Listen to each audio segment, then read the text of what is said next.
Le PDG milliardaire en fauteuil roulant n'aurait jamais cru qu'une pauvre petite fille s'approcherait de lui avec autant d'assurance pour lui dire « Je vais vous aider à marcher de nouveau ». Mais ce qui arriva ensuite stupéfia tout le monde dans la pièce. Avant d'entrer dans l'histoire, laissez un commentaire ci-dessous pour dire d'où vous nous regardez. Profitez du récit. La pluie de décembre martelait les immenses baies vitrées du bureau d'angle de Nathan Blanc au 47e étage de sa tour à La Défense. À 26 ans, il dirigeait un empire technologique évalué à 12 milliards de dollars. Mais ce jour-là lui parut le plus long de sa vie. Son fauteuil roulant en titane, sur mesure, trônait derrière le bureau en acajou, un trône lui rappelant chaque jour ce qu'il avait perdu. « Monsieur Blanc, la voiture vous attend en bas », annonça son assistante par l'interphone. Nathan se dirigea vers l'ascenseur, la mâchoire serrée, d'une frustration familière. Encore un rendez-vous médical, encore un spécialiste promettant des miracles qu'il ne pouvait offrir. 3 ans après l'accident, ses jambes demeuraient inertes comme du marbre. L'hôpital pour enfants n'était pas sa destination. Mais le destin a parfois sa propre route. Une erreur de son chauffeur les fit passer devant l'orphelinat Sainte-Catherine, où Nathan aperçut un petit attroupement. À travers la vitre teintée, il la vit une fillette minuscule aux couettes sombres, pas plus de 7 ans, qui tenait tête à 3 garçons plus âgés. « Arrêtez la voiture », ordonna Nathan. Quelque chose dans la scène l'attirait. La fillette ne reculait pas malgré l'infériorité numérique. Ses petits poings étaient enfermés, son menton levé, avec un courage remarquable. « Rends-le, Tommy !» cria-t-elle au plus grand, qui brandissait un ours en peluche, usé, au-dessus de sa tête. « Monsieur Button, c'est tout ce qui me reste de ma maman. » Nathan se retrouva à rouler sur le trottoir. Il y a un problème ici. Les garçons se dispersèrent, comme des feuilles au vent, laissant tomber l'ours. La fillette le ramassa, le serra contre elle, puis leva vers Nathan les yeux les plus étranges qu'il eût jamais vus, un violet saisissant chargé d'une sagesse ancienne. « Merci, monsieur », dit-elle en observant son fauteuil, sans la moindre pitié ni curiosité habituelle. Son regard contenait autre chose qui coupa le souffle de Nathan, une certitude absolue. « Comment tu t'appelles » demanda Nathan intrigué par son absence de peur. « Emma Chen, et vous ?» Nathan Blanc. Emma s'avança, ses yeux violets, ne quittant pas son visage. « Vous êtes triste » dit-elle simplement, « mais pas pour la raison que les gens imaginent. » Le cœur de Nathan fit un bond. Comment une enfant pouvait-elle lire en lui ainsi « Que veux-tu dire ?» « Vous n'êtes pas triste parce que vous ne pouvez pas marcher, » poursuivit Emma en inclinant légèrement la tête. « Vous êtes triste parce que vous avez cessé de croire aux choses impossibles. » Avant que Nathan ne réponde, Emma posa sa petite main sur l'accoudoir métallique du fauteuil. Dès que sa peau toucha le métal, il ressentit quelque chose qu'il n'avait plus connu depuis 3 ans. Un frisson qui sembla remonter de ses doigts jusqu'à sa colonne vertébrale. « Je vais vous aider à marcher », annonça-t-elle avec la confiance de quelqu'un déclarant que le soleil se lèvera demain. Nathan faillit rire, mais quelque chose dans son regard l'en empêcha. « Emma, j'ai vu les meilleurs médecins du monde. » « Ils n'ont pas tout vu », l'interrompit-elle en resserrant sa prise sur le fauteuil. « Il y a des choses qu'on n'apprend pas dans les livres. Certaines sont juste des dons. » Sœur Marie-Catherine apparut dans l'embrasure de la porte, le visage rougi d'inquiétude. « Emma rentre tout de suite. »« Je suis désolé, monsieur, elle ne fait pas ça d'habitude. »« Ce n'est rien. » dit Nathan incapable de détacher ses yeux de l'enfant. « Emma, Comment comptes-tu exactement m'aider à marcher ?» La fillette sourit, et l'espace d'un instant, Nathan aurait juré que ses yeux violets scintillaient d'une lumière intérieure. De la même façon que j'ai aidé le chat de Madame Patterson quand il a été renversé par une voiture le mois dernier. De la même façon que j'ai aidé les rosiers du jardin de Sœur Marie après que le gel les a tués. Le visage de la religieuse pâlit. « Emma, nous avons déjà parlé de ton imagination. » Mais Nathan remarqua le tremblement dans sa voix, la façon dont ses yeux passaient nerveusement de l'enfant à lui. Ce n'était pas de l'imagination, ils le savaient tous deux. Emma se pencha plus près, chuchotant pour que lui seul entende « Retrouvez-moi demain, au coucher du soleil, sous le vieux chêne derrière l'orphelinat. » Elle marqua une pause, ses yeux violets, fouillant son âme. « Apportez votre espoir. » Tandis que sœur Marie-Catherine entraînait Emma à l'intérieur, Nathan resta figé dans son fauteuil, contemplant ses mains là où l'enfant l'avait touché. Le frisson ne s'était pas dissipé. Pour la première fois depuis 3 ans, Nathan Blanc ressentait quelque chose qu'il croyait perdu à jamais. Mais il ignorait encore que le don d'Emma avait un prix qui l'obligerait à choisir entre retrouver l'usage de ses jambes et sauver la vie de la seule personne qui croyait encore au miracle. Nathan arriva à l'orphelinat Sainte-Catherine 15 minutes avant le coucher du soleil, le cœur battant d'un mélange de scepticisme et d'espoir désespéré. Il avait passé toute la nuit à chercher des informations sur Emma Chen, mais n'avait rien trouvé. Aucun dossier, aucune trace, comme si elle était simplement apparue un jour à l'orphelinat. Même ses enquêteurs privés n'avaient rien découvert, ce qui paraissait impossible pour un homme de ses moyens. Le vieux chêne se dressait majestueusement derrière le bâtiment, ses branches séculaires projetant des ombres dans la lumière déclinante. Emma était déjà là assise, en tailleur, sur une petite couverture patchwork, son ours en peluche, Monsieur Buttons, à ses côtés. Elle portait la même robe jaune usée que la veille, mais semblait rayonner dans le crépuscule. « Je n'étais pas sûre que vous viendriez, » dit-elle, en levant vers lui ses remarquables yeux violets, profonds, bien au-delà de ses 7 ans. « J'ai failli ne pas venir, » admit Nathan, plaçant son fauteuil près de la couverture. Le cadre en titane, sur mesure, luisait dans la lumière mourante, une prison qu'il avait appris à détester. « Emma, je veux que tu comprennes quelque chose. Je suis paralysé depuis 3 ans. Les médecins disent que ma moelle épinière est complètement sectionnée au niveau de la vertèbre Helen. Cela signifie qu'ils ne savent pas tout, » l'interrompit Emma, en se levant et en époussetant avec soin la poussière de sa robe usée. « Les médecins voient ce qui est cassé. Moi, je vois ce qui veut redevenir entier. » Elle s'avança, ses petits pieds nus silencieux sur l'herbe. « Puis-je toucher vos jambes, Nathan ?» La gorge de Nathan se serra sous une douleur familière. « Tu ne sentiras rien. Je ne sens plus rien depuis 3 ans, 4 mois et 16 jours. » L'expression d'Emma s'adoucit, empreinte d'une compréhension d'adulte. Parfois la meilleure guérison commence là où l'on ne peut pas encore sentir. Elle s'agenouilla auprès de son fauteuil, avec la solennité d'un prêtre devant un autel, puis posa doucement ses petites mains sur ses genoux. Au contact de ses paumes, Nathan eut un sursaut, comme frappé par la foudre.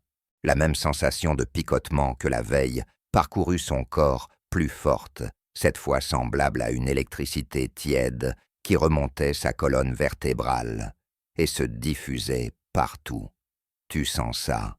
chuchota Emma, ses yeux commençant à briller. De cette étrange lumière intérieure, un feu violet dansant dans leur profondeur. « Oui, oui, souffla Nathan stupéfait, en regardant ses jambes. Pour la première fois depuis l'accident, il percevait son bas du corps. C'était faible comme un signal radio lointain, mais c'était là. Comment est-ce possible? Qui es-tu? Le visage d'Emma se fit grave, une sagesse ancienne, remplaçant l'innocence enfantine. Ma maman m'a dit avant de mourir que certaines personnes naissent pour réparer ce qui est brisé dans le monde.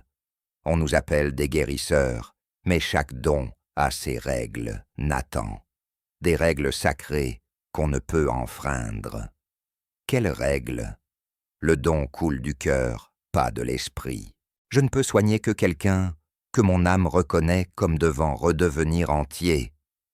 Elle marqua une pause, le front plissé d'inquiétude. Briser ces règles entraîne un prix pire que de rester brisé. Avant qu'Emma puisse en dire davantage, la voix de sœur Marie-Catherine résonna depuis le bâtiment, comme une cloche d'église appelant les fidèles. « Emma, c'est l'heure du dîner. Ne fais pas attendre les autres enfants. » Emma retira vite ses mains, et la sensation disparut aussitôt, laissant Nathan plus diminué qu'il ne l'avait ressenti depuis des années. Il voulut saisir ses mains, la supplier de continuer, mais quelque chose dans son regard, un mélange d'espoir et de terreur, l'arrêta net. « Demain, » promit-elle en reculant vers l'orphelinat.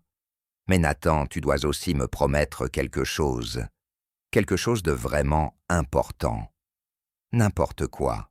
Les yeux violets d'Emma se fixèrent aux siens avec une intensité effrayante.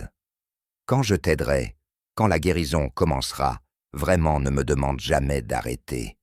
Peu importe ce que tu vois, peu importe ta peur, peu importe ce qui m'arrive, promets-le. » En plongeant dans ses yeux violets d'une sagesse ancienne, Nathan sentit un frisson glacé lui parcourir l'échine, mais le souvenir d'avoir senti ses jambes, à nouveau l'espoir, rallumé après 3 ans d'obscurité, était trop puissant pour résister. « Je le promets. » Tandis qu'Emma courait vers l'orphelinat, sa robe jaune, flottant, comme des ailes de papillon. Nathan ne pouvait se défaire de l'impression qu'il venait de conclure un pacte avec des forces qu'il ne comprenait pas. Mais pour la première fois depuis son accident, il se sentait réellement vivant, et cela valait n'importe quel prix. Le soir suivant, Nathan arriva avec 30 minutes d'avance, l'esprit bourdonnant de questions qui l'avaient empêché de dormir. Il avait passé la journée à rechercher des guérisons inexpliquées, des rémissions miraculeuses, tout ce qui pourrait expliquer ce qu'Emma savait faire. Ce qu'il avait trouvé dans des revues médicales obscures et des textes religieux l'avait à la fois fasciné et terrifié.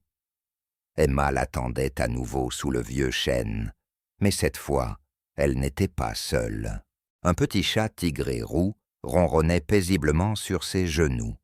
Sa patte arrière gauche bougeait parfaitement, malgré des traces évidentes de traumatisme récent, du sang séché sur son pelage, mais aucune blessure.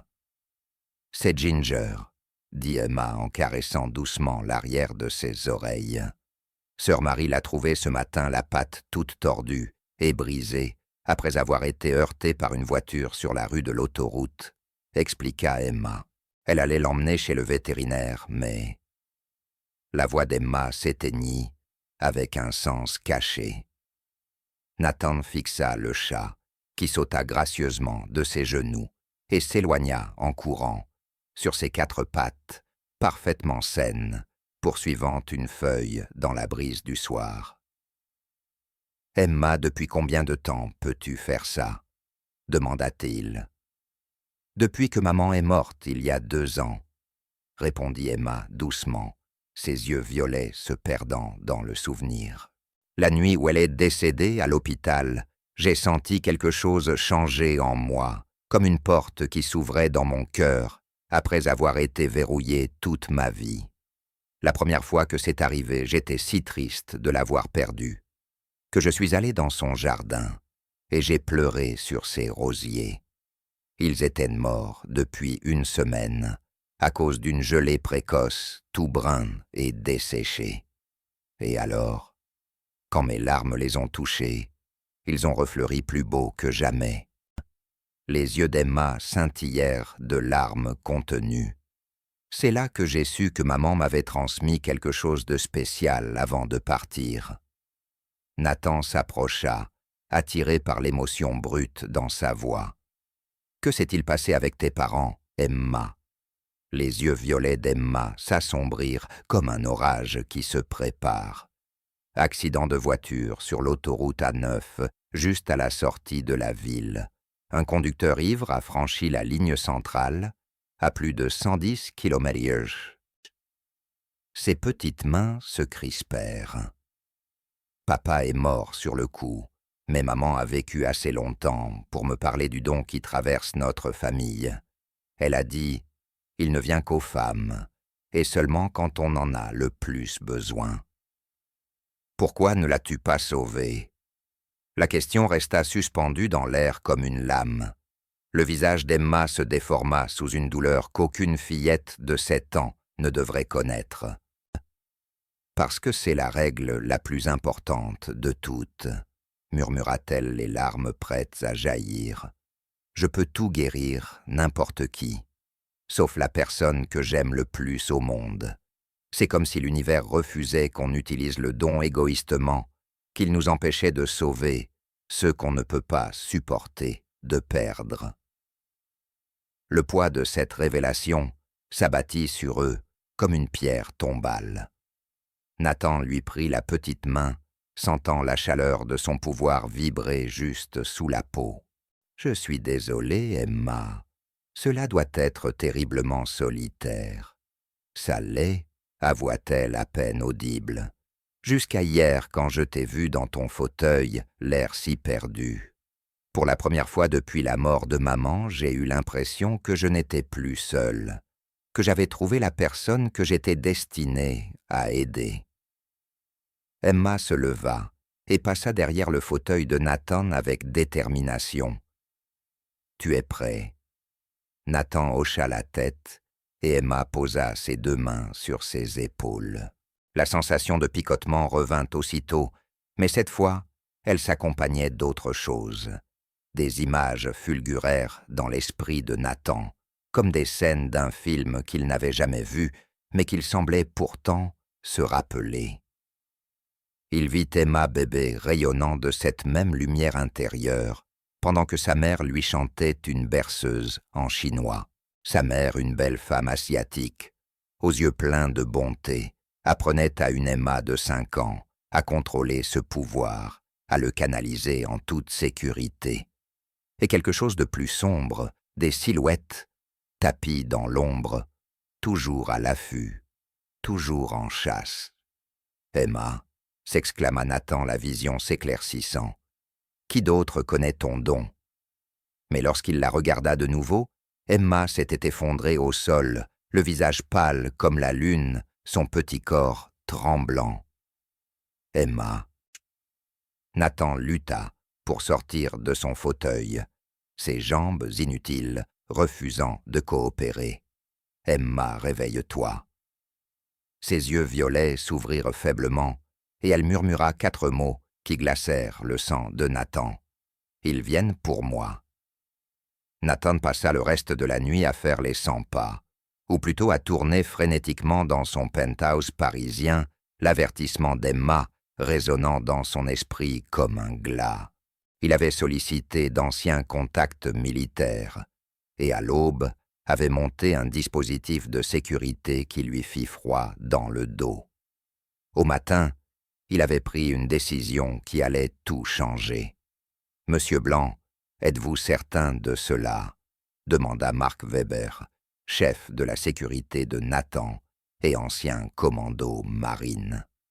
L'homme musclé se tenait au garde-à-vous dans le bureau, ses mains marquées de cicatrices, examinant le dossier que Nathan lui avait remis avec une précision professionnelle. « Je veux une protection 24 heures sur 24 autour de l'orphelinat Sainte-Catherine, en mettant l'accent sur une fillette de 7 ans nommée Emma Chen. équipe tactique complète rotation, toutes les 8 heures, et Marc. La voix de Nathan portait l'acier d'un homme habitué à être obéi. Soyez discret, mais prêt à tout. Monsieur, puis-je demander votre intérêt pour cet enfant en particulier? Nathan s'était préparé à cette question toute la nuit. Mais comment expliquer l'impossible à un homme formé à la dure réalité? Disons simplement qu'elle est devenue essentielle pour moi, Marc, plus importante que tu ne peux l'imaginer. Ce que Nathan ne pouvait pas dire, c'était ce qui s'était passé après l'évanouissement d'Emma. Alors qu'il tenait son petit corps, inconscient, attendant désespérément que sœur Marie-Catherine arrive, Emma avait murmuré des détails sur son accident qu'elle ne pouvait absolument pas connaître. L'heure exacte, 23h47. Les conditions météo pluie fine, environ 6 degrés près l'écran. Même la chanson qui passait à la radio de sa voiture, Imagine, de John Lennon. Mais ce qui troubla le plus, Nathan, c'était ce qu'Emma avait murmuré au sujet de l'autre voiture, celle qui avait dévié sur sa voie avant de disparaître dans la nuit. Selon les paroles fiévreuses d'Emma, ce n'était pas un accident. Cet après-midi-là, Nathan arriva à l'orphelinat Sainte-Catherine et trouva Emma l'attendant sous leur vieux chêne. Mais quelque chose avait changé. Sa vivacité habituelle avait laissé place à une tension nerveuse qui fit grincer les dents de Nathan. « Ils étaient là hier soir », dit-elle sans préambule, ses yeux violets fuyant sans cesse vers les fenêtres de l'orphelinat. « Qui ça, Emma ?»« Les mêmes qui surveillent notre famille depuis des générations. Maman les appelait les collecteurs. » Les petites mains d'Emma s'entortillaient d'anxiété. « Ils collectent des gens comme moi, des personnes dont les dons ne peuvent être expliqués ni par la science, ni par la religion. » Nathan sentit sa tension artérielle grimper dangereusement. Les collecter, dans quel but? Pour nous utiliser, nous contrôler, transformer nos dons en armes. La voix d'Emma se fit à peine audible. Maman disait qu'ils le font depuis des centaines d'années, enlevant des enfants doués à leur famille et les transformant en êtres qui ne sont plus vraiment humains. Pourquoi ne m'en as-tu pas parlé plus tôt? Les yeux d'Emma se remplirent de larmes de frustration.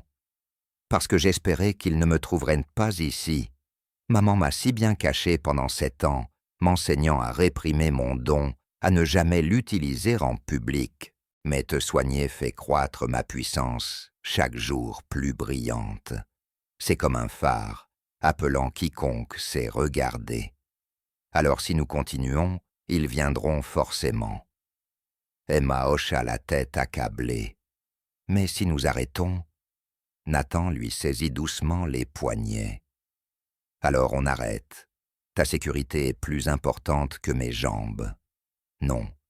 Les yeux d'Emma s'illuminèrent de cette étrange lueur plus vive que jamais. Tu ne comprends pas, Nathan. Tu n'es pas juste une personne au hasard que j'ai décidé d'aider. Le don ne fonctionne pas ainsi. Il n'a jamais fonctionné ainsi. Qu'est-ce que tu veux dire? La voix d'Emma se fit chuchotement lourde, d'un savoir terrible. Je ne peux guérir que quelqu'un avec qui j'ai un lien spirituel. Quelqu'un qui fait partie de mon destin, écrit dans les étoiles, avant même notre naissance. Ma maman m'a dit que je le reconnaîtrais dès notre rencontre, que mon cœur le saurait aussitôt. Le cœur de Nathan battait comme un tambour de guerre. Tu veux dire que nous sommes liés d'une certaine façon. Je dis que ton accident il y a 3 ans n'était pas un hasard, et que notre rencontre hier ne l'était pas non plus. Les mêmes forces obscures qui ont envoyé les collecteurs contre ma famille sont exactement celles qui t'ont mis dans ce fauteuil. Avant que Nathan puisse assimiler cette révélation foudroyante, la voix de Mark Weber grésilla dans son oreillette avec une urgence militaire. « Monsieur, nous avons du mouvement. 3 véhicules noirs approchent de l'orphelinat par différentes directions. Formation d'une précision militaire, plaque gouvernementale. Nathan regarda Emma, dont le visage était devenu livide de reconnaissance. « C'est trop tard », chuchota-t-elle en serrant M. Buttons contre sa poitrine. « Ils sont là. » « Emma, écoute-moi très attentivement, » dit Nathan, son entraînement stratégique reprenant le dessus, malgré les circonstances surnaturelles. « À quelle vitesse peux-tu courir ? » « Assez vite, » répondit Emma, serrant son ours de toutes ses forces, ses yeux violets, balayant déjà les alentours, à la recherche d'une échappatoire, avec l'instinct d'un animal traqué. La voix de Marc résonna de nouveau dans l'oreillette plus pressante. « Monsieur, je compte 12 hommes, peut-être plus. SUV noir, plaque gouvernementale, équipement tactique. Ils encerclent le bâtiment selon un schéma coordonné. Ce sont des professionnels. » L'esprit de Nathan passa en revue possibilités et stratégies. L'orphelinat abritait 43 enfants innocents, tous en danger mortel, à cause de la présence d'Emma. Il faut les éloigner d'ici immédiatement. « Nathan, non, » protesta Emma, le visage marqué par la terreur. « S'ils m'attrapent, ils te feront du mal pour me forcer à coopérer. C'est ce que maman disait, ils trouvent les gens qu'on aime et s'en servent comme levier contre nous. Alors, on fera en sorte qu'ils ne nous attrapent ni l'un ni l'autre. » Nathan sortit son téléphone et composa un numéro qu'il connaissait par cœur depuis des années, sans jamais penser devoir l'utiliser. « Ici, Nathan Blanc. J'ai besoin d'une extraction immédiate de l'orphelinat Sainte-Catherine, rue des Ormes. Code d'autorisation, Phantom 77, Alpha Priorité 1. » Les yeux d'Emma s'écarquillèrent de surprise. « Qui es-tu vraiment, Nathan ? Quelqu'un avec des ressources que tu vas découvrir. » Nathan raccrocha et se tourna vers elle, l'expression grave mais résolue. « Mon hélicoptère sera là dans 3 minutes, mais il faut rejoindre le toit et partir maintenant. Je ne peux pas laisser les autres enfants, et s'ils leur font du mal, Sœur Marie les protégera. Ces gens te veulent, toi, pas eux. » La voix de Nathan se fit plus douce, pleine d'une réelle sollicitude. « Emma, j'ai besoin que tu me fasses totalement confiance. » Le claquement des portières résonna à l'avant du bâtiment, comme des coups de feu dans l'air du soir. Emma ferma les yeux un instant, et lorsqu'elle les rouvrit, ils brillaient plus fort que Nathan ne les avait jamais vus semblables à des étoiles violettes en flammes dans l'obscurité. « Je peux les sentir, » chuchota-t-elle, son petit corps tremblant. Leurs esprits sont froids, vides, comme si leurs âmes avaient été chirurgicalement retirées et remplacées par de la glace. Ton don peut-il agir sur eux? Peux-tu guérir ce qu'ils se sont infligés? Demanda Nathan. Emma secoua violemment la tête. Maman disait que les collecteurs se font des choses terribles pour devenir insensibles aux gens comme nous. Ils sacrifient leur humanité, leur capacité à ressentir la douleur ou la compassion, tout ça pour nous chasser plus efficacement. Au loin, le battement régulier des rotors d'hélicoptères se fit entendre de plus en plus fort. Nathan saisit la main d'Emma avec une protection farouche. Il est temps de partir. Ils se précipitèrent vers l'entrée de service de l'orphelinat, les petites jambes d'Emma s'agitant désespérément pour suivre le fauteuil motorisé de Nathan. Derrière eux, on entendait des ordres brefs et professionnels, et le bruit de porte qu'on forçait systématiquement. Par ici, Mark Weber apparut à la porte de service, tel un ange vengeur, son équipement tactique lui donnant l'allure d'un soldat de film de guerre. L'accès au toit est par là, allez vite. Ils gravirent l'escalier étroit Mark portant Emma, tandis que le fauteuil de Nathan, équipé de chenilles spéciales, montait les marches. Soudain, Emma agrippa le bras de Nathan avec une force désespérée. « Attends » haleta-t-elle, le visage vidé de toute couleur. « Quelque chose ne va pas du tout. »« Que veux-tu dire ?» Les yeux violets d'Emma s'écarquillèrent, d'une terreur que Nathan n'avait jamais vue chez elle. « Ils ne sont pas seulement là pour moi. Ils savent exactement ce que je t'ai fait. Chaque détail de nos séances de guérison. » Le sang de Nathan se glaça. Comment pourrait-il le savoir? Parce que, murmura Emma, la voix brisée par la peur et la trahison, l'un d'eux a le même don que moi. Un autre guérisseur qui nous observe depuis le début, lisant chaque pensée, ressentant chaque émotion. L'hélicoptère apparut au-dessus du toit, juste au moment où une explosion secoua le bâtiment en dessous, brisant les vitres et projetant des débris. Mais alors que Nathan hissait Emma vers l'appareil, il aperçut quelque chose qui lui glaça le cœur. Debout dans la cour, en contrebas, entourée d'opératifs vêtus de noir comme une reine, parmi ses soldats, se tenait une femme aux cheveux d'argent et aux yeux luisants du même violet qu'Emma. Elle souriait avec la satisfaction glaciale d'un prédateur ayant enfin acculé sa proie. L'hélicoptère décolla juste au moment où la femme aux yeux violets levait la main vers eux avec une précision théâtrale. Nathan sentit Emma se raidir dans ses bras comme frappée par la foudre, son petit corps secoué de convulsions. « Emma, que t'arrive-t-il » Elle, « Oh, elle est dans ma tête » haleta Emma les mains sur les tempes, comme pour empêcher son crâne d'éclater. Elle essaie de prendre le contrôle de mon don pour l'utiliser contre moi. À travers la vitre de l'hélicoptère, Nathan vit le sourire de la femme, aux cheveux d'argent, s'élargir avec une joie malveillante. Même à cette distance, il sentait sa puissance s'étendre vers eux comme des tentacules glacés de pure malignité cherchant à emprisonner l'esprit d'Emma. Qui est-ce, Emma? Comment peut-elle avoir les mêmes capacités que toi? Le visage d'Emma se figea, dans une douleur mêlée d'une reconnaissance accablante. Ma tante, la sœur aînée de ma mère, Rebecca Shen. La révélation frappa Nathan comme un coup au cœur. Ta tante dirige les collecteurs. Elle ne se contente pas de les diriger, murmura Emma, des larmes coulant sur ses joues, tandis qu'elle luttait contre l'invasion mentale. Elle a été la première, le prototype de tout ce qu'ils sont devenus. La voix du pilote crépita dans l'intercom tendu de panique. « Monsieur Blanc, nous avons une poursuite. 2 hélicoptères militaires arrivent rapidement de l'Est. Ils sont armés et ne reculent pas. » Nathan se retourna et aperçut Rebecca Shen montant dans l'un des appareils, en bas, avec une grâce inhumaine.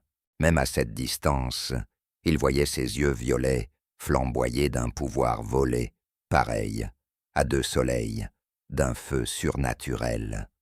Emma peut-elle vraiment te voler ton don définitivement? Si elle me touche peau contre peau, oui. Elle perfectionne cette technique depuis 20 ans. La petite main d'Emma serra le bras de Nathan avec une force étonnante. Mais ce n'est pas le pire de ce qu'elle peut faire. Qu'entends-tu par là? Si elle prend mon don alors que je suis encore relié à toi par le processus de guérison. La voix d'Emma se brisa de terreur. Que m'arrivera-t-il? Le processus de guérison ne s'arrêtera pas simplement. Il s'inversera complètement. Au lieu de retrouver l'usage de tes jambes, ton corps s'auto-détruirait en essayant d'annuler ce que nous avons commencé. Tu mourrais dans une agonie insoutenable en quelques minutes. Nathan sentit le monde vaciller autour de lui, tandis que tout s'emboîtait soudain, avec une logique terrifiante. Son accident apparemment fortuit sur une autoroute déserte, leur rencontre, par hasard, à l'orphelinat, l'arrivée parfaitement calculée de Rebecca juste au moment où le pouvoir d'Emma devenait assez fort pour être volé. Nathan comprit qu'il n'avait été qu'un appât dans un piège préparé depuis 20 ans. C'est elle qui a provoqué mon accident, n'est-ce pas? Emma hocha la tête misérable, ses yeux violets débordant de culpabilité et de chagrin. Rebecca suit notre lignée familiale depuis des décennies, attendant l'apparition du prochain guérisseur. Quand maman est morte et m'a transmis le don, Rebecca savait que j'aurais tôt ou tard besoin de quelqu'un pour m'exercer, quelqu'un qui rendrait mon pouvoir assez puissant pour valoir le risque de le voler. Alors elle a tout organisé pour que j'aie besoin de soigner quelqu'un. Elle t'a étudié pendant des mois, ton passé militaire, ton entreprise, tes habitudes de conduite. Elle savait exactement quand et où provoquer l'accident pour qu'il paraisse aléatoire. Le petit corps d'Emma trembla de sanglots. « Je suis tellement désolé, Nathan. J'aurais dû tout te dire dès le début, mais je pensais que peut-être cette fois, ce serait différent, que peut-être nous pourrions la vaincre. » Nathan contempla cette fillette incroyablement courageuse qui avait risqué sa vie pour lui redonner espoir et sentit quelque chose de profond se transformer en lui. Pas le picotement du pouvoir de guérison d'Emma, mais quelque chose de plus fort, l'instinct protecteur d'un homme qui a enfin trouvé une raison de se battre, une raison de mourir. « Emma, regarde-moi. » Elle leva vers lui ses yeux violets, noyés de larmes. « Nous allons la battre, mais j'ai besoin de tout savoir sur ses capacités. Quels autres pouvoirs a-t-elle volé? Quelles sont ses faiblesses? Elle peut voler n'importe quelle capacité surnaturelle, mais seulement par un contact peau contre peau, qui dure au moins 30 secondes. Et chaque don volé la rend moins humaine, plus semblable à une arme vivante. Maman disait que c'était sa plus grande faiblesse. Elle est tellement remplie des pouvoirs des autres qu'elle a oublié comment penser, comme une personne, comment ressentir des émotions véritables. » L'hélicoptère trembla violemment lorsqu'un choc frappa son rotor de queue.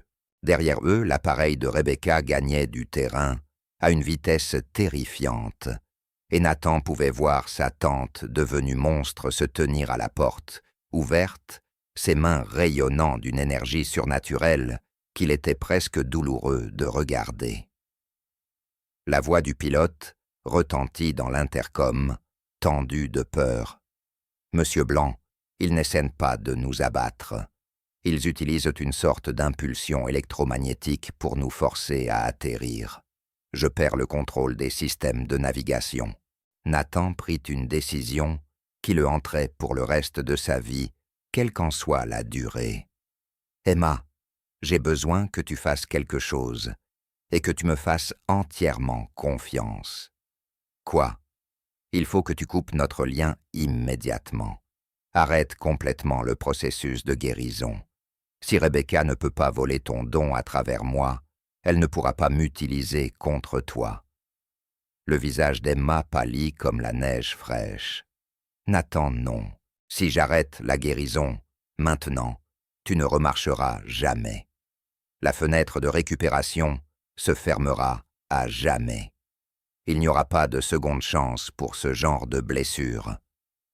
Je préfère passer le reste de ma vie dans ce fauteuil plutôt que de te voir souffrir à cause d'elle. »« Mais tu ne comprends pas, » chuchota Emma, ses yeux violets, remplis d'un amour désespéré et impossible. « Tu n'es pas seulement quelqu'un que j'ai choisi de guérir, tu es la personne que j'étais destinée à sauver, la raison pour laquelle le don m'est venu. Si j'échoue maintenant, si Rebecca prend mon pouvoir, elle deviendra trop puissante pour que quiconque l'arrête. Elle traquera chaque enfant doué dans le monde. » Nathan plongea son regard dans les yeux anciens d'Emma et n'y vit pas seulement une fillette de 7 ans, mais le dernier espoir de milliers d'autres enfants comme elle éparpillés à travers le globe et attendant qu'on les protège. Alors, nous ne la laisserons pas gagner. Mais lorsque l'hélicoptère de Rebecca se plaça à leur hauteur, si près que Nathan pouvait voir le triomphe, étincelé dans ses yeux violets volés. Il comprit que certaines batailles ne se gagnent pas par le seul courage. Parfois, il faut un miracle. Et les miracles, Nathan l'apprenait vite, exigent toujours un prix qui brise le cœur.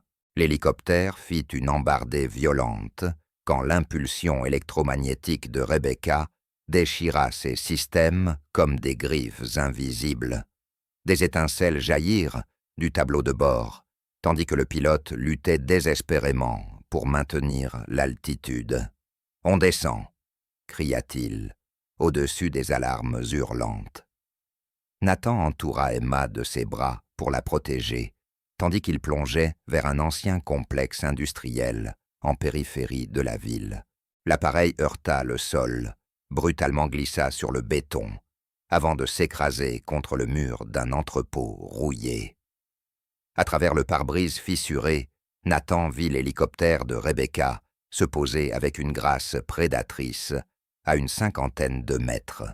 Elle en sortit entourée de ses agents, vêtus de noir, ses cheveux d'argent fouettés par le souffle des rotors comme un étendard de guerre. « Nathan !»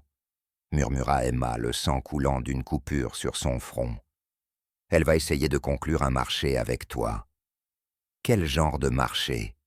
Tes jambes contre ma vie. Elle t'offrira de te guérir elle-même si tu l'aides à m'attraper. » La mâchoire de Nathan se contracta sous la rage. « Ça n'arrivera pas, » gronda Nathan. Mark Webber surgit des débris, son gilet tactique déchiré, mais son arme prête. « Monsieur, il faut bouger. Le bâtiment derrière nous a plusieurs issues. » T'étais Holmes, mais alors qu'il s'éloignait de l'hélicoptère, la voix de Rebecca résonna dans la cour de béton, avec une amplification surnaturelle. « Nathan Blanc, il n'est pas nécessaire que tout cela finisse dans le sang. » Nathan fit pivoter son fauteuil pour lui faire face, se plaçant entre Emma et les collecteurs qui approchaient. « Que veux-tu, Rebecca ? Je veux t'offrir quelque chose que les médecins n'ont jamais pu te donner. » Rebecca avança ses yeux violets, flamboyants de pouvoir voler. « Je veux t'offrir la capacité de courir, de danser, de sentir la terre sous tes pieds. » À quel prix ? Le sourire de Rebecca était plus glacé qu'un vent arctique. « L'enfant vient avec moi de son plein gré, et en échange, je ne me contenterai pas de guérir ta colonne vertébrale. Je te rendrai plus fort que tu n'aurais jamais pu l'imaginer. » Emma agrippa le bras de Nathan avec une force désespérée. « Ne l'écoute pas. Le pouvoir qu'elle propose n'est pas de la guérison, c'est de la corruption. Elle ne fait pas de cadeaux, elle fabrique des esclaves. »« Est-ce vrai, Rebecca ?» lança Nathan. Rebecca éclata d'un rire qui sonna comme du verre brisé. « Pose-toi plutôt cette question, Nathan. En 3 ans de paralysie, combien de personnes se sont vraiment souciées de ta souffrance? Combien n'ont visité ta chambre d'hôpital? Combien t'ont regardé sans pitié ?» La poitrine de Nathan se serra devant la vérité de ces mots. « Mais cet enfant, » continua Rebecca, « elle t'a vu digne d'un miracle. Ne veux-tu pas savoir pourquoi?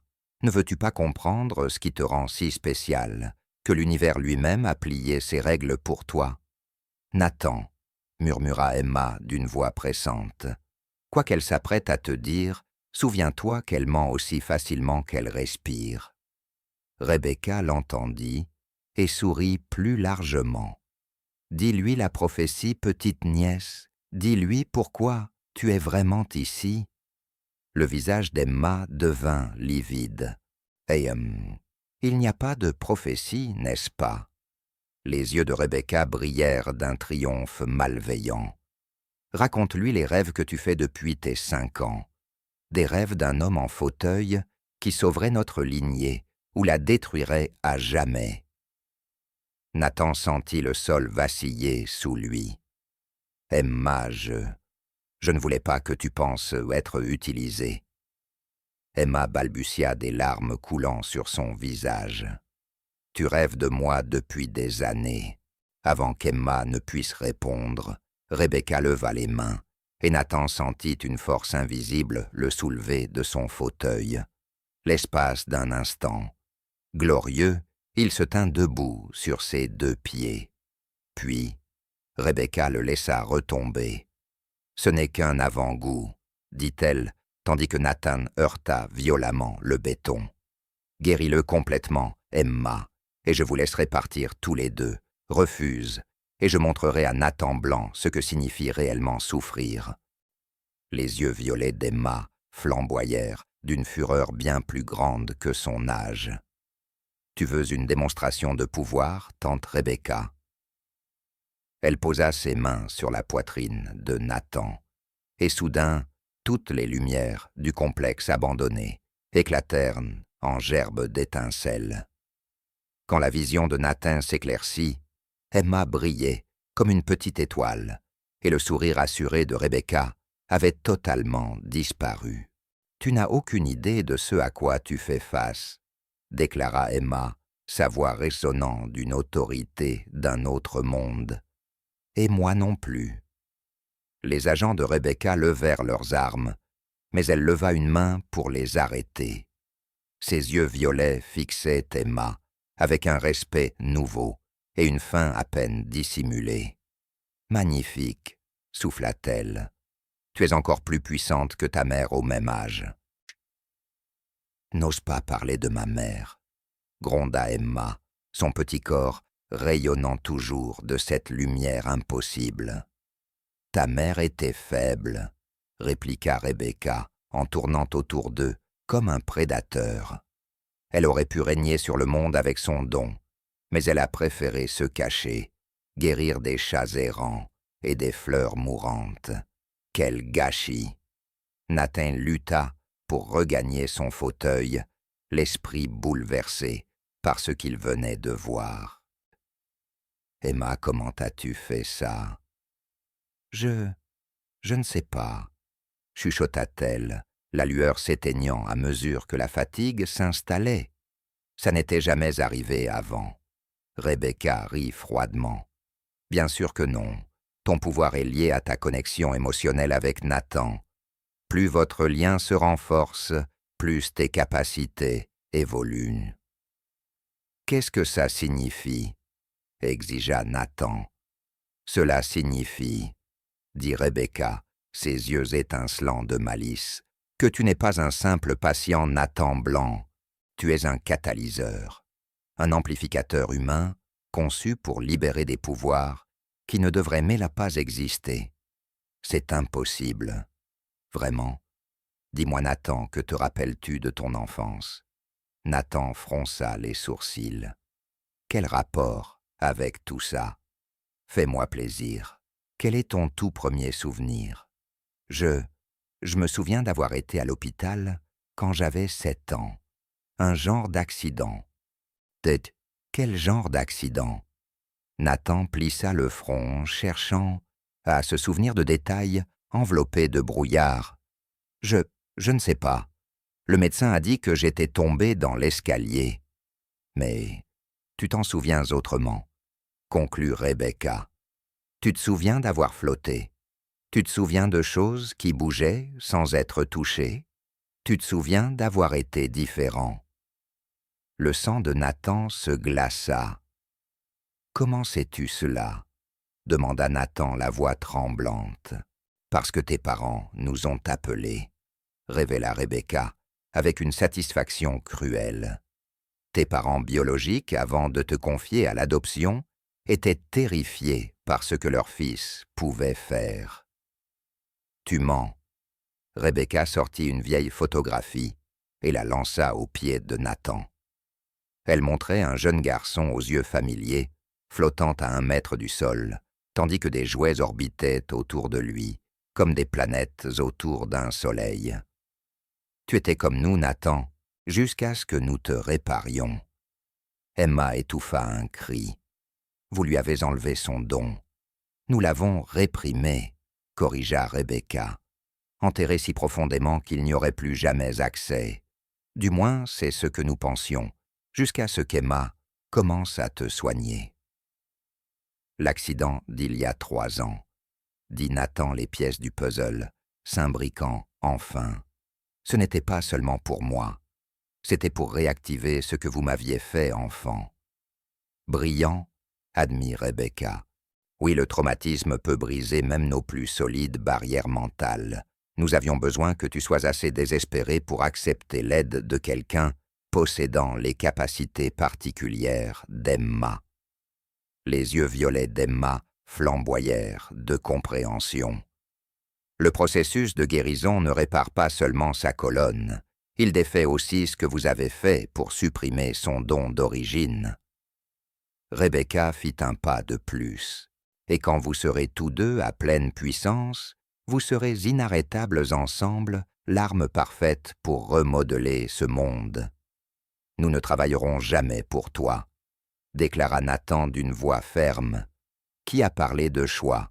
Rebecca sourit tandis que ses agents se rapprochaient pour les encercler.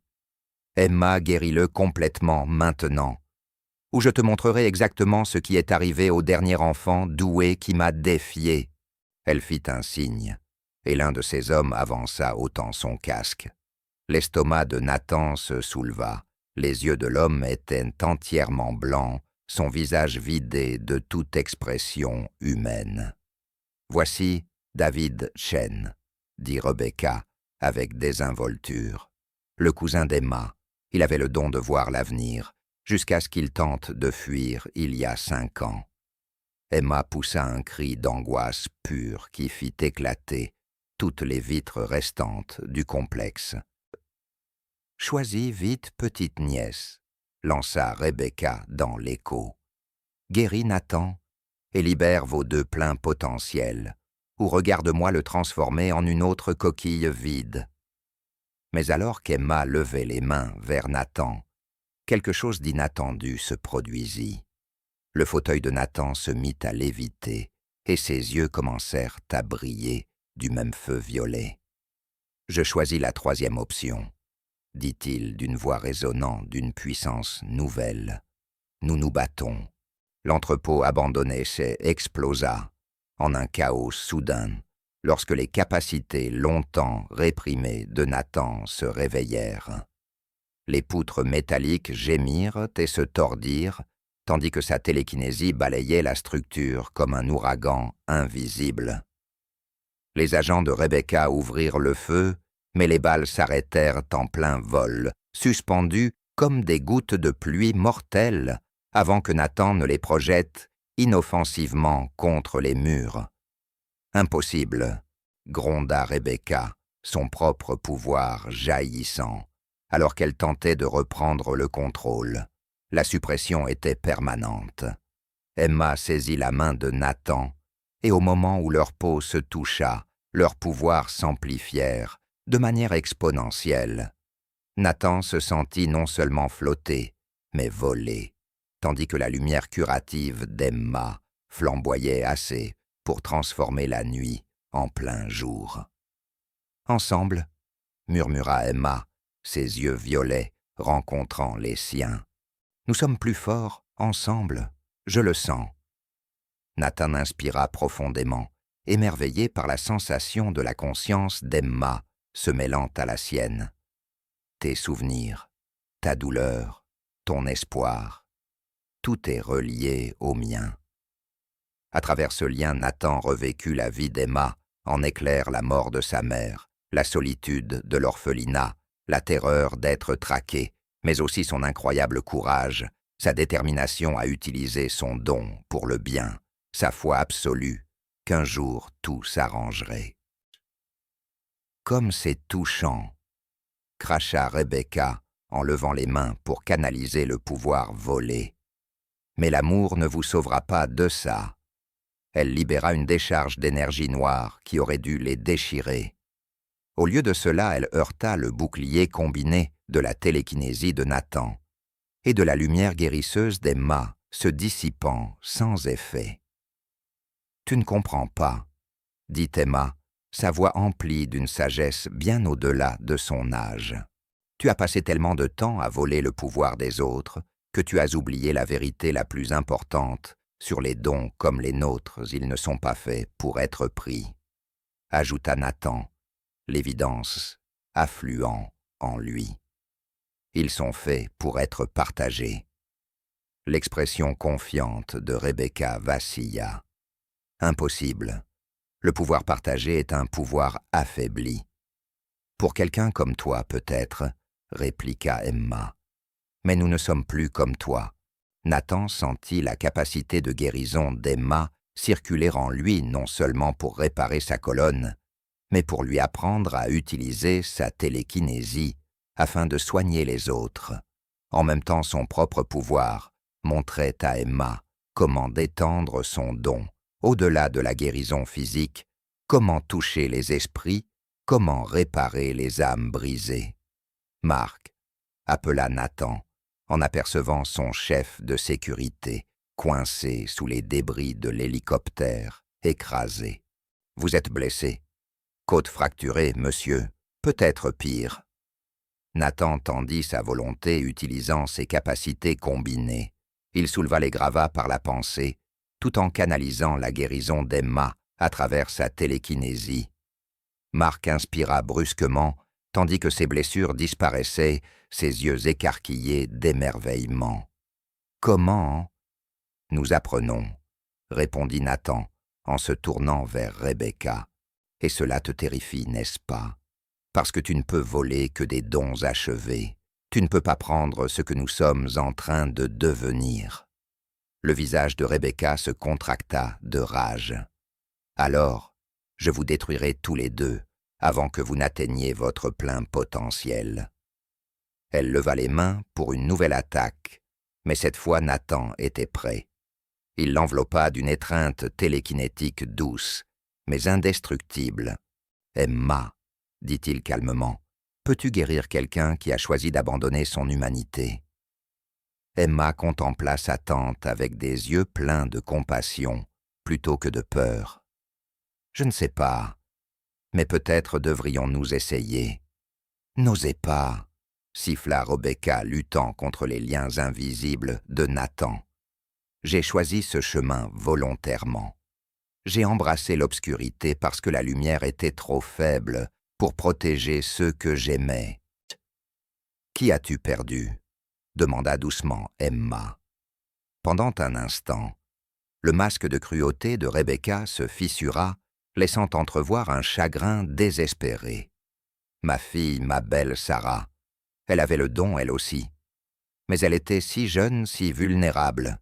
Les anciens collecteurs l'ont trouvée avant que je puisse la cacher correctement. » Nathan sentit le choc d'Emma à travers leurs liens. « Tu avais une fille. Elle avait ton âge quand ils l'ont prise. 7 ans avec tes yeux exacts, la même obstination courageuse. » Des larmes ruisselèrent sur le visage de Rebecca. « J'ai passé un marché pour la récupérer, mais quand j'ai eu assez de pouvoir, il était trop tard. Ils l'avaient déjà transformée en l'une de leurs armes. »« Où est-elle maintenant ?» chuchota Emma. Le rire de Rebecca était brisé creux. « Partie. J'ai dû l'arrêter moi-même. Elle me l'a supplié à la fin. » Emma se détacha de Nathan et marcha lentement vers sa tante. « Tu n'es pas mauvaise, tu es juste blessée. »« Ne fais pas ça, » prévint Rebecca, mais sa voix avait perdu son venin. « J'ai fait des choses terribles, Emma, impardonnables. »« Peut-être, » dit Emma, en tendant sa petite main. « Mais cela ne veut pas dire que tu ne peux pas choisir autrement maintenant. » Rebecca fixa la main tendue d'Emma, avec un mélange de désir et de terreur dans ses yeux violets. « Qu'offres-tu ? Une chance d'honorer la mémoire de Sarah en nous aidant à sauver d'autres enfants comme elle ?» répondit simplement Emma. « Une chance de choisir l'amour plutôt que le pouvoir. » Rebecca regarda la main d'Emma un long moment, puis lentement commença à la tendre vers elle. Mais juste au moment où leurs doigts allaient se toucher, l'un des agents de Rebecca leva son arme avec une précision mécanique. « Cibles acquises, » dit-il d'une voix vide. celle de David Chen. Élimination de l'atout principal. Le coup de feu résonna dans l'entrepôt comme un tonnerre. Le temps sembla se figer, tandis que Nathan voyait la balle filer vers Emma. Sa télékinésie se tendit désespérément, mais il était trop loin. L'angle était mauvais. La balle atteignit Rebecca à la poitrine, à la place. Elle s'était jetée devant Emma. À la dernière seconde, son visage transfiguré par l'amour maternel, tandis que la balle destinée à sa nièce lui transperçait le cœur. « Non !» cria Emma, tombant à genoux près de sa tante, tandis que Rebecca s'effondrait sur le béton. « Tante Rebecca tient bon, je peux te guérir. » Mais Rebecca saisit le poignet d'Emma, de sa main, ensanglantée, ses yeux violets, déjà ternes. « Pas cette fois, petite étoile, c'est mon choix. »« Pourquoi ?» sanglota Emma sa lumière de guérison, vacillant désespérément sur la blessure de Rebecca. « Pourquoi m'avoir sauvée ?»« Parce que, » murmura Rebecca, « je me suis enfin souvenu de ce que Sarah aurait voulu que je fasse. » Elle tourna son regard, déclinant vers Nathan. « Protège-la, protégez-vous tous les deux. » La main de Rebecca retomba, et la lumière volée de ses yeux s'éteignit pour toujours. Le cri déchirant d'Emma fit éclater chaque morceau de verre restant dans le complexe, mais Nathan l'entendit à peine, tant la révélation tonnait dans son esprit. Car au moment où Rebecca mourut, la suppression de ses souvenirs d'enfance disparut aussi, et Nathan Blanc se souvint de tout. « Emma, » dit-il la voix tremblante, sous le poids d'une vérité impossible. « Emma, je dois te dire quelque chose. » Mais Emma n'écoutait pas. Elle déversait toute sa puissance dans le corps inanimé de Rebecca, essayant désespérément de ramener quelqu'un qui avait choisi de partir. « Elle est partie, » dit doucement Nathan, avançant son fauteuil assez près pour toucher l'épaule d'Emma. « Et il y a une raison à cela. »« Je ne comprends pas, » sanglota Emma. « J'aurais pu la sauver. Pourquoi ne m'a-t-elle pas laissé faire ? » « Parce qu'elle savait ce dont je viens de me souvenir, » répondit Nathan, sa voix lourde d'un chagrin. « Vieux de 20 ans. »« Emma, comment s'appelait ta mère ?»« Li Chen. »« Pourquoi ?» Les yeux de Nathan se remplirent de larmes, alors que la dernière pièce du puzzle s'emboîtait. « Emma, je connaissais ta mère. » Emma leva vers lui ses yeux violets, écarquillés de confusion. « C'est impossible. Il y a 20 ans, quand j'avais 6 ans, mes capacités télékinésiques se sont manifestées pendant des vacances en famille dans le quartier chinois de San Francisco. J'ai accidentellement détruit la moitié d'un pâté de maison en essayant de sauver un chat d'un immeuble en feu. » La respiration d'Emma s'accéléra, tandis que Nathan poursuivait. « Une jeune femme chinoise m'a trouvé parmi les décombres en larmes et terrifiée. Elle avait les plus beaux yeux violets que j'ai jamais vus, et lorsqu'elle a touché mon front, toute ma peur s'est envolée. Elle m'a tenu jusqu'à ce que mes parents adoptifs me retrouvent. »« Non, » murmura Emma, mais Nathan vit la reconnaissance naître dans ses yeux. Elle m'a dit que son nom était Li, et qu'un jour, quelqu'un de très spécial aurait besoin de mon aide.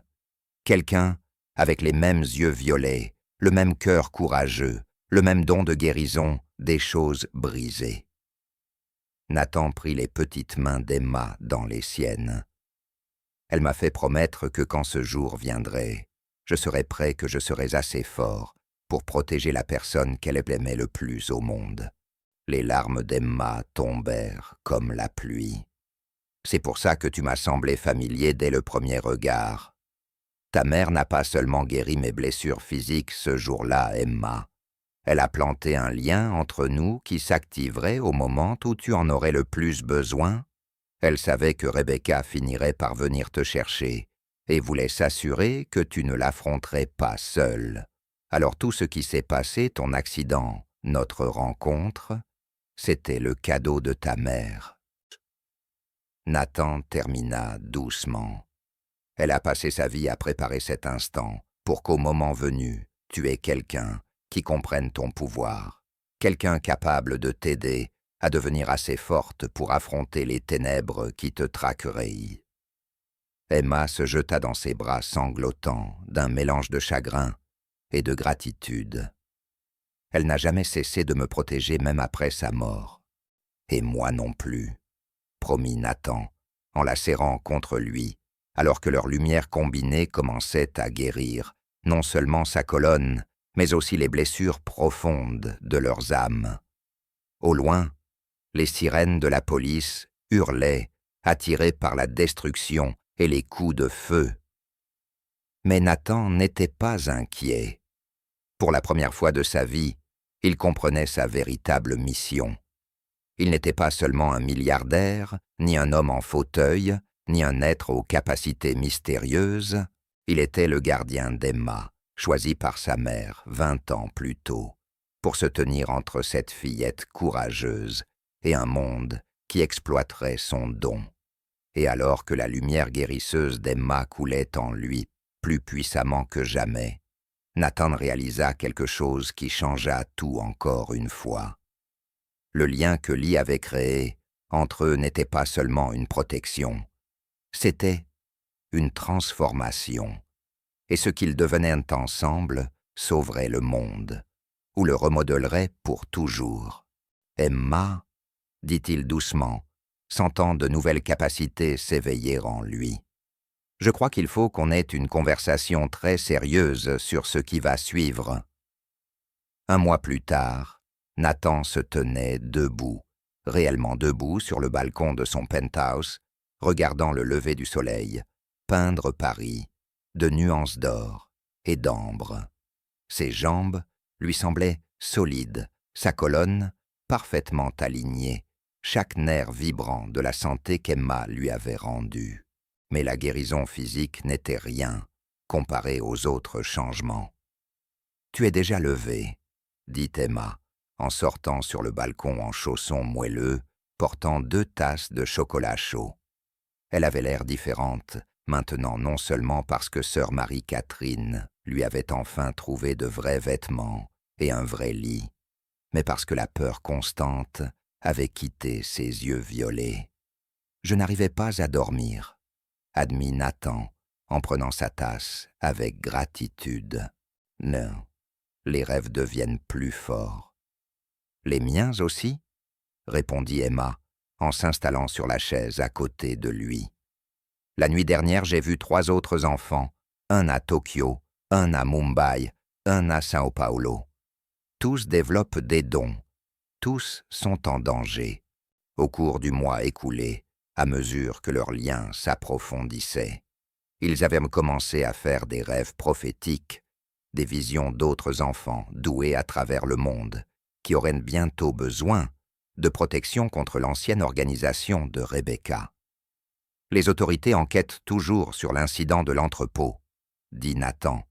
Marc a réussi à effacer la plupart des preuves, mais des questions sont posées. « Tu crains qu'il découvre la vérité ?» demanda Emma. Nathan sourit, se souvenant du rapport officiel qui imputait la destruction à une explosion de gaz. « Qu'il se pose des questions. Nous avons des préoccupations plus grandes. » Il sortit une tablette montrant des images de surveillance du monde entier, des enfants déplaçant des objets par la pensée à Pékin, soignant des animaux blessés au Brésil ou voyant l'avenir dans leurs rêves au Caire. A dit « Des têtes cas confirmés le mois dernier », dit-il.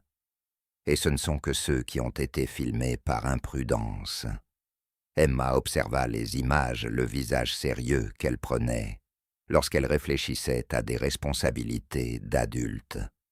Ils auront besoin de formation de protection de quelqu'un qui comprenne ce qu'ils traversent. « C'est ce que tu veux faire ?» demanda doucement Nathan. « Passer ta vie à rechercher des enfants effrayés pour les protéger d'organisations comme les collecteurs. » Emma resta silencieuse un long moment, sirotant son chocolat chaud et regardant la ville s'éveiller sous eux. Quelle sorte de vie ce serait pour une enfant comme moi?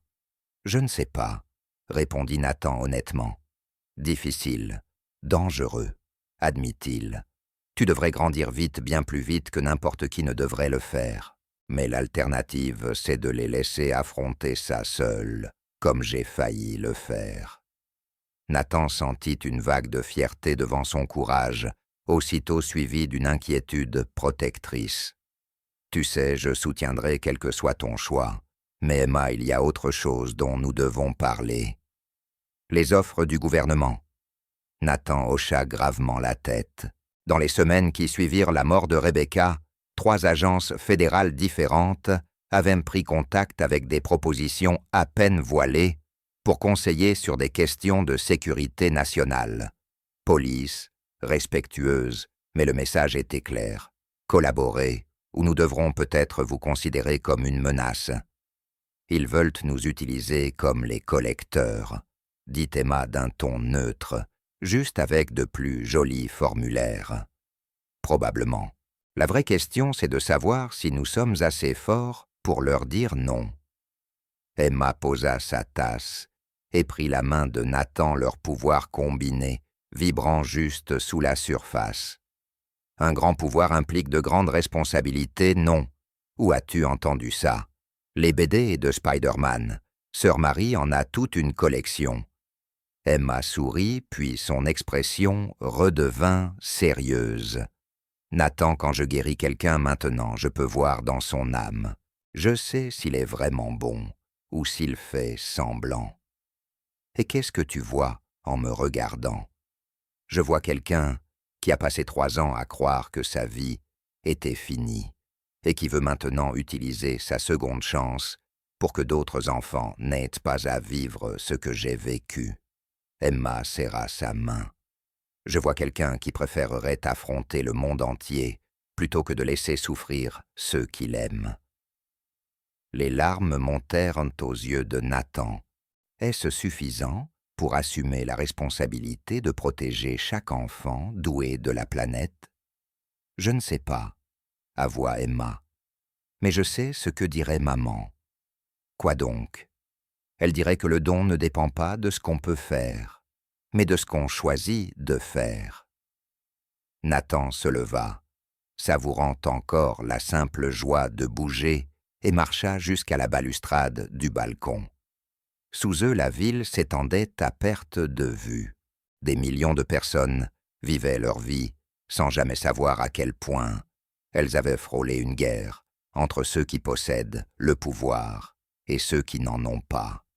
Si nous faisons ça, dit-il lentement, si nous nous engageons vraiment à trouver et protéger ces enfants, il n'y aura pas de retour en arrière. Nous serons des cibles pour le reste de notre vie. Chaque gouvernement, chaque organisation, voulant exploiter les capacités surnaturelles, finira par nous traquer. Mais nous y ferons face ensemble, répondit Emma en le rejoignant au garde-corps. Et nous ne serons pas seuls. Chaque enfant que nous sauverons, chaque don que nous aiderons à maîtriser en toute sécurité, fera aussi partie de notre famille. Nathan contempla cette incroyable fillette de 7 ans, qui lui avait appris que les miracles sont réels, que l'espoir peut survivre à tout, et que parfois la force la plus puissante de l'univers consiste simplement à se soucier d'autrui. « Et es-tu vraiment sûr que c'est ce que tu veux ?» demanda-t-il une dernière fois. Les yeux violets d'Emma flamboyèrent d'une détermination qui appartenait à quelqu'un de bien plus âgé et infiniment plus sage. « J'en suis sûr depuis le jour où je t'ai rencontré. » Le téléphone de Nathan vibra avec un message chiffré de Marc. « Monsieur, nous avons une situation. Un garçon de 12 ans à Lyon. Épisode télékinétique dans une école. Autorité locale déconcertée. Parents terrifiés. Comment voulez-vous procéder ?» Nathan montra le message à Emma. Elle le lut, puis leva vers lui un sourire qui aurait pu illuminer la moitié de la ville. « On dirait que nous avons notre premier vrai cas, » dit-elle. « On dirait bien, » répondit Nathan. Mais alors qu'ils commençaient à organiser leur voyage à Lyon, il ne put se défaire de la sensation d'être observé. Pas avec une intention hostile, il savait reconnaître ce sentiment, mais avec l'attention patiente de quelqu'un qui attendait de voir quel choix il ferait. À près de 5000 kilomètres de là, dans un centre gouvernemental qui n'existait officiellement pas, une femme en costume sombre referma le dossier marqué « Blanc Nathan Chen, Emma » et saisit son téléphone sécurisé. « Madame » demanda son assistant, « dites au directeur que les actifs ont pris leur décision. » Répondit-elle, sa voix portant le poids de décisions capables de remodeler le monde. « Et activez le projet gardien. Il est temps de voir si leur don de guérison peut réparer les dégâts que nous avons infligés à d'autres comme eux. » Le véritable test de Nathan et d'Emma était sur le point de commencer. Et cette fois, le destin de chaque enfant doué de la terre était en jeu. Le bâtiment fédéral de Lyon paraissait anodin de l'extérieur, mais les sens amplifiés de Nathan détectèrent un blindage électromagnétique et un réseau électrique anormal. Ce n'était pas un incident ordinaire, c'était un piège. « Je sens 20 enfants doués à l'intérieur, » dit Emma, ses yeux violets scrutant l'édifice. « Ils ont peur, Nathan. »« Projet gardien » confirma Marc dans son casque. « Il rassemble des enfants doués depuis des mois. » Nathan sentit la colère monter en lui comme de l'acier en fusion. Ils construisent une armée. Une voix familière crépita dans les haut-parleurs de l'hélicoptère. Parce qu'ils ne vous considèrent plus comme une menace, mais comme un atout à acquérir. L'image de la directrice Sarah Mitchell apparut sur l'écran, son sourire glacé, dégageant une menace palpable. « Relâchez les enfants », ordonna Nathan, son pouvoir faisant gémir la carcasse de l'appareil. « Dites-moi, Emma, » fit Mitchell en inclinant la tête. « Avez-vous pensé aux conséquences quand vous avez guéri Nathan, à ce que 2 personnes avec vos capacités pourraient faire à l'équilibre mondial? » « Nous ne cherchons pas le pouvoir, » répondit fermement Emma. « Non. Alors pourquoi êtes-vous ici, au lieu de nous laisser gérer ces enfants doués par les voies officielles? »« Parce que vous les exploitez, » gronda Nathan. La directrice éclata d'un rire sec. « Tout comme vous. Vous avez convaincu une fillette de 7 ans de traquer des individus dangereux. En quoi est-ce différent ?» Emma posa sa main sur le bras de Nathan. « Parce que nous leur offrons le choix. Vous non. Laissez-moi vous montrer ce qu'est le choix. » Les fenêtres du bâtiment s'illuminèrent, révélant des dizaines d'enfants dans des chambres blanches stériles. Ils semblaient en bonne santé, mais leurs yeux portaient le même vide que Nathan avait vu chez David Chen. « Chaque enfant s'est porté volontaire, » poursuivit Mitchell. « Nous leur avons offert un but, une formation, la chance de servir leur pays. En les lobotomisant, » cria Nathan. « En leur donnant la paix, » corrigea-t-elle d'une voix faussement douce. « Plus de cauchemars, plus de peur de perdre le contrôle. Rejoignez-nous de votre plein gré, et vous garderez vos personnalités. Refusez, et nous activerons ces 23 enfants pour vous capturer. » À travers les fenêtres, Nathan vit les enfants se lever, à l'unisson leurs mouvements mécaniques. Certains commençaient à luire d'énergie, d'autres flottaient, manipulaient la matière. « Vous êtes monstrueuse, » chuchota Emma. « Je suis pragmatique. Les pouvoirs surnaturels seront militarisés par nous par des gouvernements étrangers ou par des individus incontrôlables comme vous. » Nathan sentit la force d'Emma affluer par leurs liens. Soudain, il perçut l'esprit de chaque enfant dans le bâtiment. Ils n'étaient pas lobotomisés, ils étaient piégés conscients, mais incapables de bouger, hurlant en silence. « Emma, dit-il doucement, Quelle puissance avons-nous ensemble? Je l'ignore. Nous n'avons jamais testé nos limites. Nathan lui prit la main alors que les premiers enfants contrôlés s'élançaient vers l'hélicoptère. On va le découvrir. Leur énergie combinée explosa comme une bombe de lumière, non destructrice, mais d'une pure intention de guérison, déferlant dans le bâtiment tel un raz-de-marée. Un silence total suivit. Puis à chaque étage des cris éclatèrent non de douleur, mais de libération, alors que leurs esprits étaient délivrés du contrôle artificiel. Impossible. La voix de Mitchell se brisa. Les implants neuronaux peuvent être vaincus lorsqu'ils sont affrontés par l'amour plutôt que la peur, déclara Emma, son corps embrasé d'un feu violet. La conscience de Nathan s'étendit, touchant chaque enfant libéré, leur montrant qu'ils avaient des alliés, que quelqu'un comprenait leur souffrance et protégerait leur droit de choisir.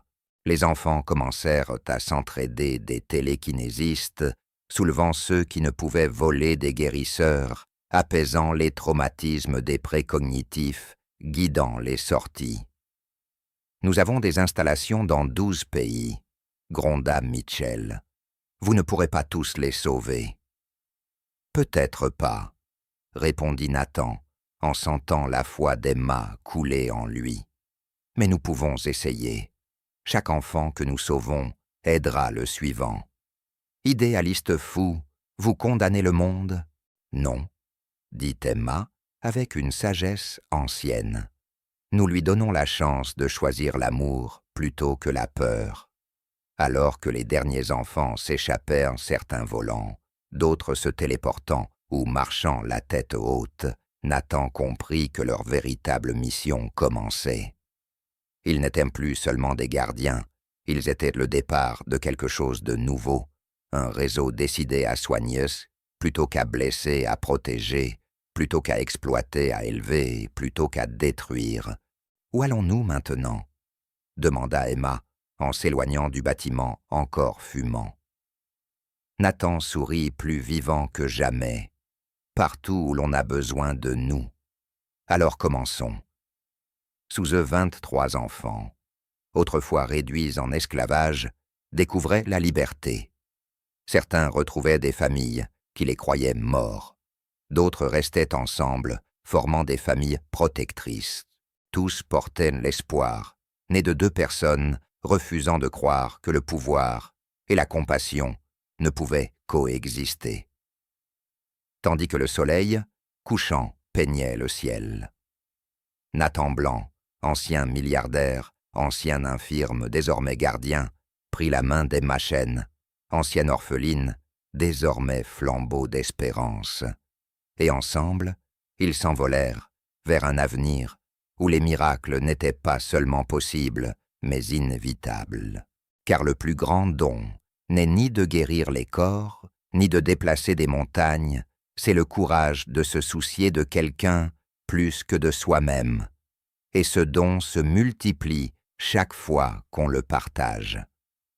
Fin.